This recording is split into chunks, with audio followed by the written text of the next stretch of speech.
Conversar agora com Gustavo Sampaio, que é professor de Direito Constitucional da Universidade Federal Fluminense. Professor, eu sei que o nosso assunto era outro, mas diante desse factual, como a gente chama de jornalistas aqui, do caso da ABIN, vou aproveitar toda a sua experiência e expertise também para nos ajudar nesse caso. Pode ser, professor? Boa tarde, bem-vindo.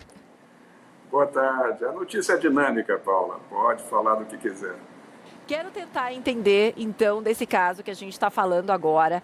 Temos o atual diretor da agência, temos o ex-diretor adjunto sendo investigados por espionagem ilegal na gestão do ex-presidente Jair Bolsonaro. Depondo, nesse momento, a Polícia Federal. O que vai determinar, professor, que ele permaneça no cargo ou seja destituído? Porque, na minha imaginação, quando você é investigado, você já deve ser ausentado do cargo temporariamente. Mas nesse caso não foi o que aconteceu. Não só nesse caso, tá? Vamos falar que no futebol também não aconteceu, que o Bruno Henrique jogou ontem pelo Flamengo. Mas o que a gente pode esperar e o que a gente deve esperar desses depoimentos e dessa investigação, professor?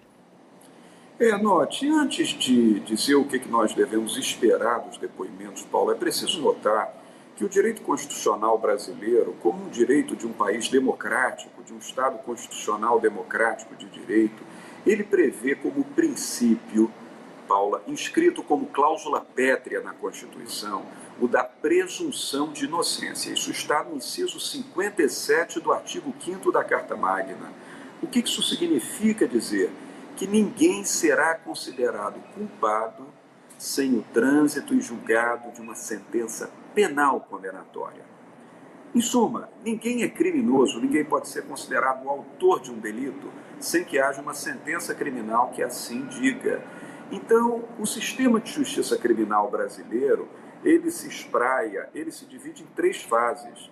A primeira delas é a fase policial, em que se faz a investigação do fato criminoso, Paula. E essa investigação ocorre no âmbito da administração pública. A polícia de investigação, a chamada polícia judiciária, é uma polícia do Poder Executivo e não do Poder Judiciário. Depois que a polícia termina o seu trabalho investigativo, é que o Ministério Público analisa todo o produto do inquérito para decidir se denuncia ou não. Depois que há a denúncia, é que se instaura uma ação penal para que tudo transcorra no Poder Judiciário, é a chamada fase judicial, até que venha uma sentença condenando ou absolvendo o indivíduo. Então veja, se essas investigações correm hoje na fase policial e nós não temos ainda um termo de indiciamento, o que é o termo de indiciamento? É aquele momento final do inquérito em que o delegado de polícia, no relatório, decide se há forte suspeita ou não da prática do crime em relação a essa ou aquelas pessoas. Se isso não aconteceu, presume-se a inocência, compreende? Agora, esse é um postulado constitucional. Uma outra questão é a prudência, é a cautela.